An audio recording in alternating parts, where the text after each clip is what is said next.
Cosa è successo? Pomidottone, manici di scopa. Pronti a indossare maschera e boccaglio. Non sapevo come spiegarla.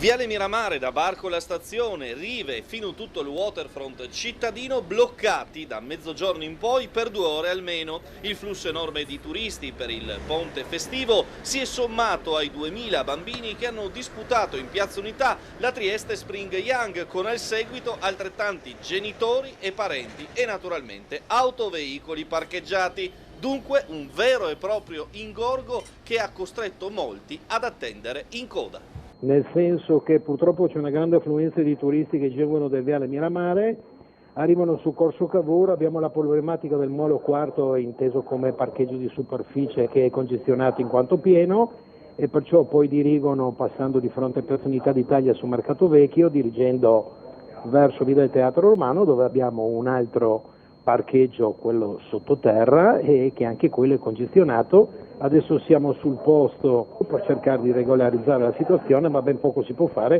perché c'è una grandissima affluenza di turisti e i parcheggi purtroppo sono quelli che sono, insomma. È circa mezzogiorno e c'è una fila intensa di veicoli che percorrono le rive per andare a parcheggiare in Portovecchio. In realtà, come ci spiega il sindaco di Trieste Roberto Di Piazza, al parcheggio del Silos ci sono 605 posti liberi. Questa mattina ci sono, buongiorno a tutti, ci sono 605, ieri c'erano 690, allora abbiamo 1000 cari concittadini, abbiamo 1000 posti in macchina a disposizione. In questo momento ce ne sono 605, io parcheggio sempre qua, entro col Telepass, per cui non ritiro neanche il biglietto, entri col Telepass ed esci col Telepass, è il top. Per quanto riguarda i turisti, naturalmente adesso cercherò di far mettere sui navigatori in maniera che... Allora parliamo sempre, la fila dietro il comune, perché tutti vogliono andare dietro il comune, ma qui siamo a 700-800 metri dal centro, perché insomma prendi la via Trento e se prendi il ponte via Casa del Risparmio sei arrivato in centro, dico. Ecco, come vedete la situazione sulla carreggiata centrale di sinistra si prosegue, mentre a destra si forma un incolonnamento per chi decide di andare a parcheggiare in Portovecchio. Il problema pare sia legato al fatto che il Silos, il parcheggio vicino alla stazione, invece non è inserito in molti sistemi di navigazione. Sicuramente in questo momento la città sta vivendo un momento straordinario sotto il punto di vista turistico, ma ripeto, ogni giorno sento alcuni triestini, poi c'è anche tanta politica, non ci sono i parcheggi, che sicuramente mancano i parcheggi perché adesso faremo quello che sposteremo al mercato frutticolo, però qui 605 la dice lunga sulla mancanza di parcheggi a Trieste. Resta sotto il monitoraggio quotidiano della polizia, ma non può essere arrestato né ristretto al CPR di Gradisca. È la condizione del tutto complessa che si trova ad affrontare la questura di Trieste per il caso dell'afgano affetto da disturbi psichici che ha aggredito un 85enne triestina all'angolo fra via Flavia e via Benussi, sferrandole un pugno in faccia e ferendola gravemente. Una vicenda, quella successa martedì mattina, che ha scioccato l'intera città, in primis il figlio della donna che aveva parlato così in diretta ai nostri microfoni.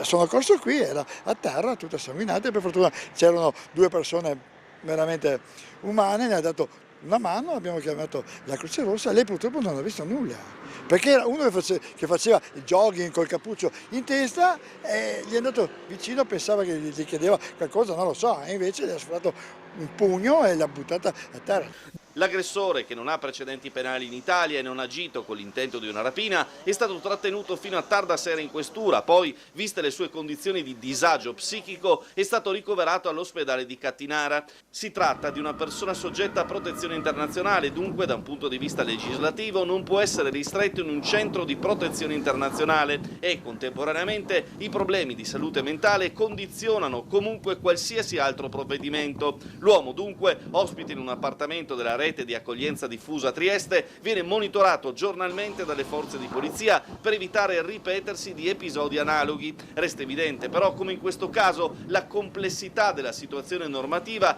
renda quanto mai complicata l'azione della polizia che, considerando anche l'allarme sociale che la vicenda ha suscitato, sta facendo tutto il possibile per tutelare la popolazione.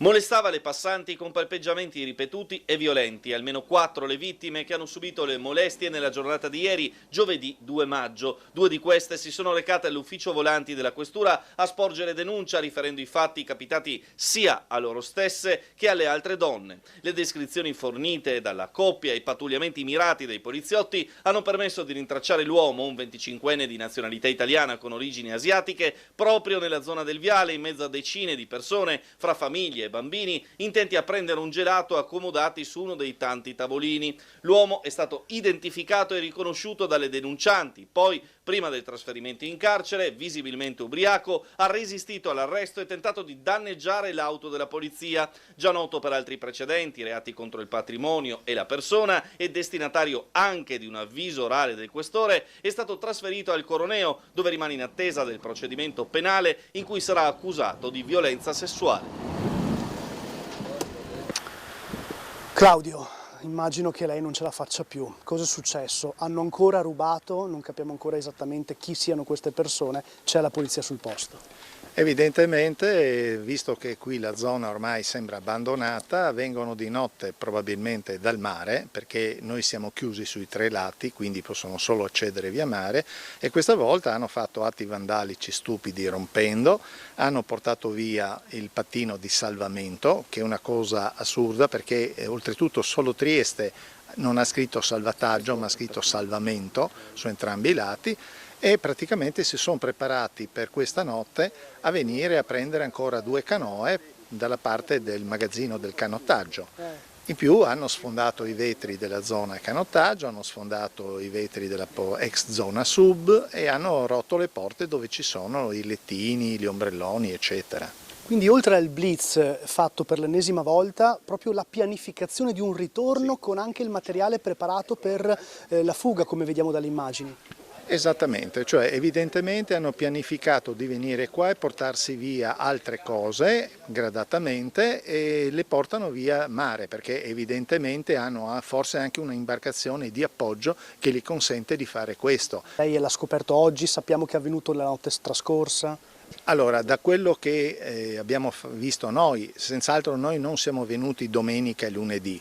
Diciamo che sabato c'era tutto, però parlando con i soci che vengono qui quotidianamente a dare un'occhiata, a nostro avviso il furto deve essere venuto stanotte, quello del pattino, quindi probabilmente è una cosa che è successa il lunedì notte. Ogni episodio più o meno recente che riguarda fatti di cronaca nera a Trieste è sotto lo stretto monitoraggio delle forze dell'ordine. La polizia in questo contesto è molto attenta al controllo del territorio, dispiegando numerosi agenti nei punti più sensibili del capoluogo, piazze, rioni o complessi abitativi. La rassicurazione proviene direttamente dal questore di Trieste Pietro Stuni, che questa mattina, a margine del Memorial Day organizzato dal sindacato SAP in ricordo degli agenti caduti in servizio, ha approfittato per fare il punto della situazione. Su tutti gli episodi che ci sono stati, noi ci siamo sempre stati e abbiamo, o noi o i colleghi dell'Arma, individuato sempre i responsabili. Gli ultimi fatti che sono accaduti, gli responsabili sono stati tutti individuati. È chiaro che qua si paga un po' lo scotto della presenza di un numero alto di minori stranieri non accompagnati che spesso e volentieri, come ho già detto, non sono seguiti come devono essere seguiti. Noi facciamo il nostro, noi dobbiamo osservare le leggi. Quando ci chiedono perché una persona non è stata tratta in arresto, noi seguiamo delle normative e nell'alveo delle normative vigenti ci dobbiamo muovere, però vi assicuro che i servizi ci sono, facciamo, e voi lo vedete, ogni settimana servizi ad alto impatto, che sono servizi interforze, stiamo attenzionando Piazza Goldoni, Piazza Perugino, Piazza Libertà, cioè tutte le zone che presentano criticità, noi li attenzioniamo.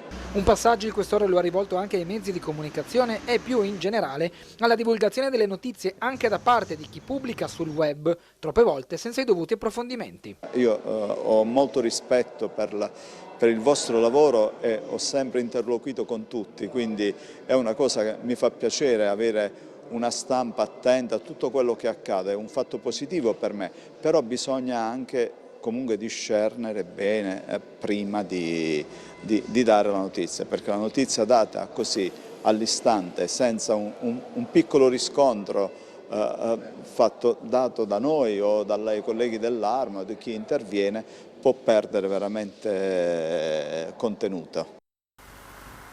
Il trasferimento dei migranti del Silos ai campo scout di Camposacro non sa da fare e questo è il senso di una petizione con 54 firmatari, sostanzialmente la metà dei residenti della frazione Carsica, che si oppongono all'operazione che verrà fatta scattare appena completata la compravendita dell'edificio di proprietà di Coop Alleanza. Si pensava prima dell'estate, ma ora i tempi sembrano potersi allungare. A sollecitare la raccolta firme non è solo la privazione di spazi di aggregazione ai giovani scout, ma la paura dell'effetto che la localizzazione dei migranti avrebbe, anzi ha già avuto in quel sito, utilizzato ora dalla comunità La Fonte per l'accoglienza di minori. Il riferimento è all'estate 2020, quando il Ministero degli Interni decise, di fronte all'emergenza arrivi dalla rotta balcanica, di collocarvi una tendopoli. Una decina di tende da campo del Ministero degli Interni già montate e altre 4, se necessarie, pronte per il montaggio. I 120 abitanti di Camposacro ricordano bene quel periodo. La scelta di sistemarvi i migranti fa prevedere una situazione di sicuro sovraffollamento, si spiega nella nota, che si ritiene non controllabile numericamente sia per la sua ubicazione che per il suo libero accesso 24 ore su 24. Si va a sconvolgere sensibilmente la vita degli abitanti. Il riferimento è appunto a 4 anni fa, quando i richiedenti asilo erano in numero ben superiore rispetto alla capienza della struttura e quasi il triplo dei residenti di Camposacro. Si ricordano intasamenti degli autobus, ritardi per gli accessi a scuola, lavoro, visite mediche, immondizie, cibo sparso fuori dai bottini con proliferazione di ratti, bisogni corporali, molestie, schiamazzi sia di giorno che di notte. Tra gli altri episodi segnalati anche i furti nel supermercato Prospicente, fatto documentato all'epoca della nostra emittente, in un contesto in cui si teme anche per le abitazioni private. Tutto ha un limite, spiegano, abbiamo diritto di vivere senza paure. Applicando il concetto l'unione fa la forza, 11 comitati triestini hanno dato vita alla rete dei comitati, un unico ombrello sotto il quale si sono avvicinate sensibilità come quelle sorte contro l'abbattimento della pineta di Cattinara o in difesa della sanità pubblica, o ancora il collettivo Nessuna Ovovia, nome che non ha bisogno di spiegazioni sugli intenti. Tutti i gruppi accomunati dal malcontento nei confronti dell'amministrazione comunale, che a loro detta non accoglie le istanze presentate e poco o nulla sta facendo per andare incontro alle diverse esigenze. Tutti i rioni, quartieri in questi ultimi anni stanno sorgendo una serie di comitati perché chi guida la città non ascolta sufficientemente i bisogni reali delle persone e quindi abbiamo deciso di mettersi in rete per essere più forti, efficaci e per promuovere iniziative comuni. Trasversalmente ci sono dei temi che ci toccano a tutti: sanità, le scuole, l'ambiente, lo spazio pubblico, e crediamo che sia doveroso metterci insieme. Allora è un dovere per il comune ascoltarci, ma è anche un dovere nostro stare insieme. La rete dei comitati porterà in Largo Barriera sabato 4 maggio dalle 9 alle 13 tutti questi contenuti in un evento dal titolo La città che vogliamo e provenienti dal Comitato Insieme San Giacomo, Campo Libero Rete Solidale San Giacomo, Maddalena Vive, Coordinamento Salviamo il Burlo e la Pineta di Cattinara, Comitato Spontaneo per la Pineta di Cattinara, Collettivo Nessuna Ovovia, Comitato per il Giardino di San Michele, Comitato La Qualità della Via, Comitato di Partecipazione per i Consultori Familiari, Comitato di San Giovanni e dal Coordinamento per la Difesa della Sanità Pubblica a Trieste. Ci sarà anche un momento pubblico alle 10:30 in cui abbiamo invitato un esperto di progettazione partecipata, Vid Tatnik, che ci parlerà di budget partecipativo, processi decisionali dal basso, che sono buone pratiche applicate nel comune di Capodistria che noi vorremmo che venissero portate anche a Trieste. Ci teniamo a che la gente venga a partecipare insieme, a creare un momento di condivisione e provare a cambiare quello che ci tocca, che ci affetta, non lamentarci soltanto. Нема ветра, но морський пас.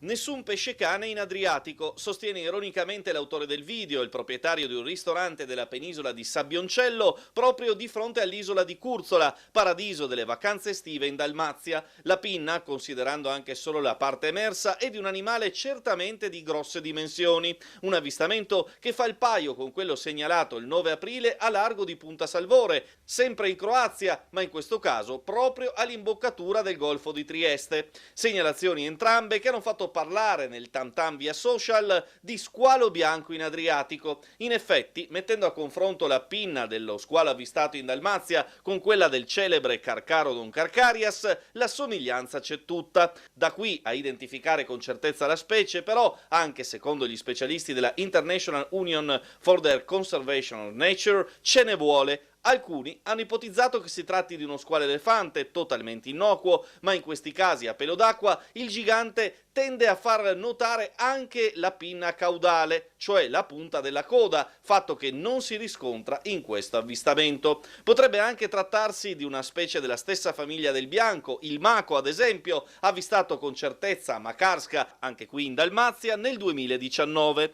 Ma pure la presenza del bianco sarebbe comunque qualcosa di coerente con il mare Adriatico, che un tempo di Cagnazze o Cagnasse, a seconda del dialetto, ne ospitava bizzeffe, per poi vederle quasi scomparire a seguito della drastica riduzione dei branchi di tonni e della loro uccisione indiscriminata. Quanto ad altri squali abituali come la verdesca o il volpe, anche negli ultimi anni sulla nostra emittente, di video ne abbiamo visti molti. È più lungo della barca? Ma non bisogna aver timore, perché si tratta innanzitutto di un segnale di salute dei nostri mari. Un importante appuntamento in vista della settimana sociale dei cattolici in Italia, in programma a Trieste la prima settimana di luglio, quello che Tele4 ha seguito ieri in diretta. Partecipare, costruire assieme la Chiesa e la città, un incontro di preghiera e riflessione, cui accanto al Vescovo Trevisi ha partecipato il Cardinale Matteo Zuppi, Arcivescovo di Bologna.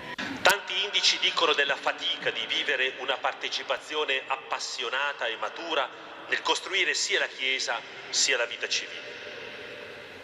Eppure non mancano segni di speranza, germogli che indicano un diffuso desiderio di giustizia, di pace, di condivisione, di rispetto del creato. L'intervento del Cardinale Zuppi si è incentrato soprattutto sull'importanza di sentirsi parte di una comunità. Siamo un corpo, facciamo una grande fatica a pensarci insieme. Non ci crediamo che siamo relativi a qualcuno. Basta pensare quanta fatica abbiamo fatto a capire che siamo sulla stessa barca. Zuppi ha inteso sottolineare il pericolo rappresentato dall'individualismo sia o meno spinto alle estreme conseguenze. Il tralcio, senza la vite, si secca, diventa sterile. Ed è questa la persuasione dell'individualismo, in fondo una riedizione del peccato originale, cioè fare senza l'altro, pensare di essere se stessi perché da soli, vivere senza il prossimo, rendere l'amore limitativo, come se legarsi agli altri ci fa perdere la nostra libertà, per finire a specchiarsi guardando sempre e solo il proprio volto. Citando Papa Francesco, il Cardinale ha evidenziato infine il rischio di pensare solo ed esclusivamente a se stessi. Salva te stesso porta a tutti contro tutti, cioè il corpo impazzisce e l'io impazzisce, perché siamo fatti gli uni per gli altri. Era noto da tempo che Papa Francesco avrebbe concluso domenica 7 luglio la 50ª edizione della Settimana Sociale dei Cattolici in Italia. Oggi è arrivata la conferma che sarà il Presidente della Repubblica Sergio Mattarella ad inaugurare mercoledì 3 luglio alle 17 in Piazza Unità l'appuntamento organizzato dalla CEI.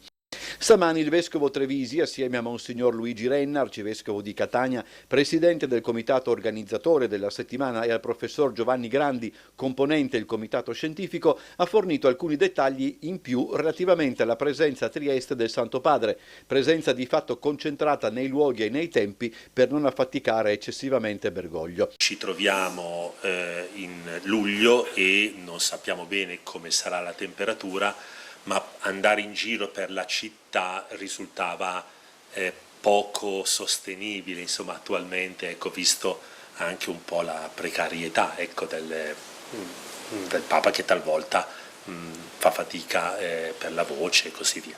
Il Papa parte con l'elicottero alle 6:30 dall'eliporto del Vaticano e atterra nei pressi del parcheggio del centro congressi. Dopo il saluto delle autorità alle 8:30 il Papa terrà un intervento che sarà il momento centrale della giornata conclusiva dell'appuntamento. Quindi un breve incontro con il mondo ecumenico ed accademico triestino, ma soprattutto con un gruppo di disabili e di migranti. Alle 10 il pontefice lascerà il centro congressi per dirigersi in Piazza Unità. Il trasferimento avverrà a bordo della papamobile o comunque in un'auto scoperta. Chi volesse salutare il Papa potrà dunque farlo lungo il tragitto che probabilmente percorrerà il viale del Porto Vecchio. La Santa Messa, concelebrata in Piazza Unità dai vescovi che saranno presenti, inizierà alle 10:30 per chiudersi attorno a mezzogiorno. Alle 12:30 il Papa, a bordo dell'elicottero, decollerà dal Molo Audace alla volta del Vaticano.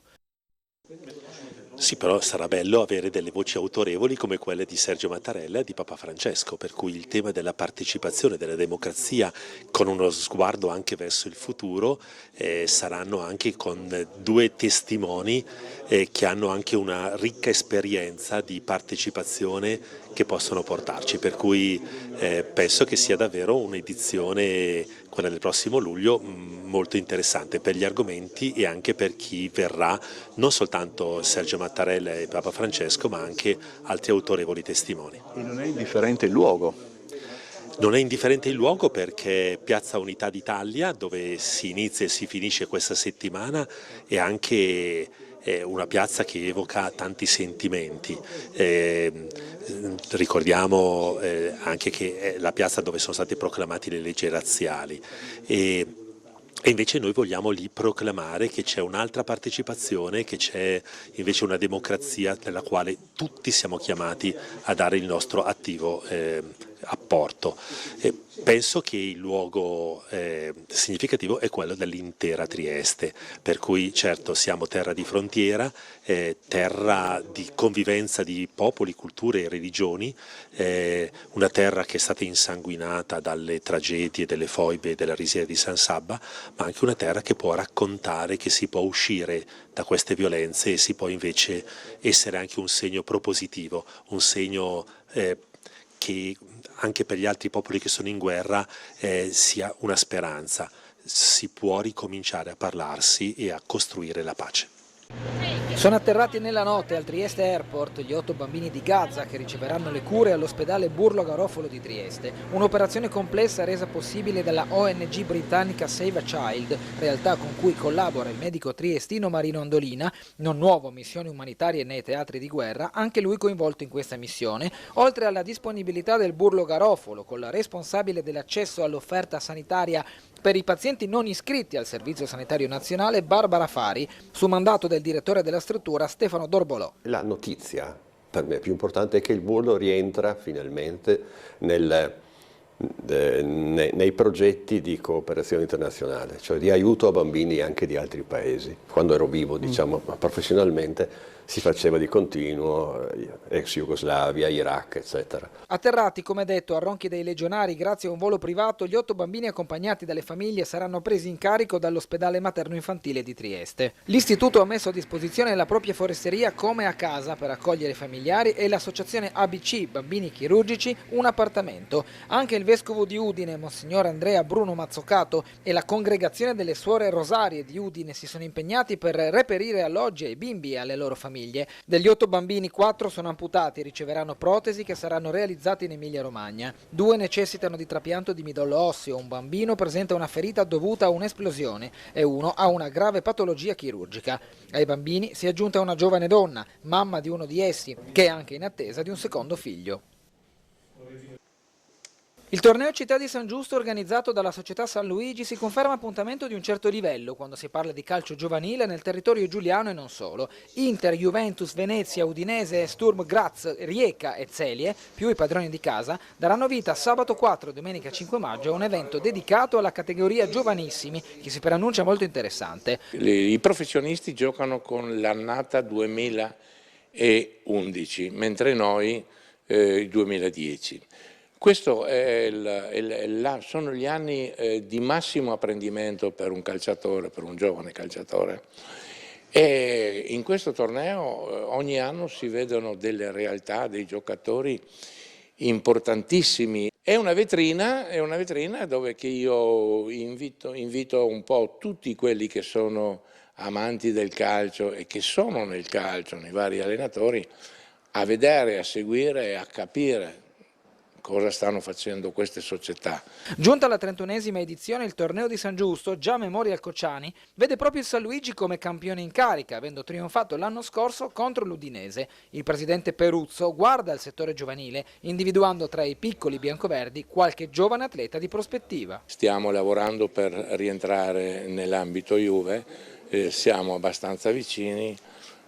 Quindi questo sarebbe per noi un grosso motivo di orgoglio e di rivalsa, no? Oltre a questo abbiamo dei ragazzi interessanti che sono seguiti dall'Inter in modo particolare, ma anche dalla Juve e dalla Fiorentina, quindi diciamo che è molto molto bene, oltre al fatto che domani andremo a fare la finale juniores a Risano per il titolo regionale, che l'abbiamo già vinto l'anno scorso, e poi facciamo le fasi finali allievi e le fasi finali giovanissimi regionali, quindi direi che come settore siamo all'avanguardia. Noi oggi concimiamo dei semi stupendi, dei ragazzi estremamente in gamba, noi li abbiamo fatti noi, ce li siamo trovati, belli, forti, vigorosi, ma diciamo loro continuate così, li concimiamo, gli diamo dei premi, continuate così, fatevi forza, non fermatevi mai, la società vi ammira e vi apprezza. È giunto alla terza edizione il concorso internazionale Gianni Stuparic promosso dal Circolo della Cultura e delle Arti. Come al solito le premiazioni si sono svolte al Caffè Rossetti e il concorso stesso ha rivelato molto degli interessi e dell'attenzione che i giovani pongono rispetto alla quotidianità. I giovani si stanno preoccupando parecchio per il loro futuro e affrontano con molta serietà dei temi legati alle problematiche contemporanee, dall'ecologia ai femminicidi, all'identità dei ragazzi, così come si viene delineando in un momento di passaggio culturale molto forte. Achille Bozzer, Lavinia Benevolo e Matilde Girardini si sono aggiudicati i 3 riconoscimenti principali. Ho scritto un racconto che si chiama Ultime Memorie, che parla di... È il diario tenuto da un uomo, da un professore delle medie che vuole fare delle scoperte e vuole studiare la memoria e la speranza, e piano piano quest'uomo comincia a perdere a sua insaputa, senza sapere il perché, la memoria, fino a che non riesce neanche più a ricordarsi come si scrive e come si parla. Mi è sempre piaciuto scrivere, ma questo mi è sembrato il modo per vedere se realmente ne fossi capace, diciamo così. E oltre al fatto che il tema del bando, che era qualcosa di contemporaneo, mi sembrava un buon modo per continuare a parlare di quei temi quali le violenze sulle donne, che spesso vengono presi in considerazione unicamente quando succede qualcosa di veramente brutto. E infatti è così che nasce il mio racconto. Ho scritto il testo Matrioske, che riguarda l'impatto del patriarcato e del femminismo sulla società odierna. Ho scelto questo concorso perché ho una passione per la scrittura che vorrei continuare a coltivare in futuro, e sono molto contenta di essere arrivata sul podio, e devo fare anche i complimenti agli altri classificati perché i testi sono veramente stupendi. Così la professoressa Benussi sintetizza ancora le ragioni alla base del successo dell'iniziativa. È un concorso dedicato agli under 30, quindi gira un po' per le scuole, sono quasi tutti studenti sedicenni, 17enni al massimo, che parlano tra di loro, si confrontano anche sui banchi di scuola e poi traducono in narrazione queste loro esperienze. Cosa è successo? Pomidottone, manici di Pronti a indossare maschera e boccaglio. Non sapevo come spiegarla.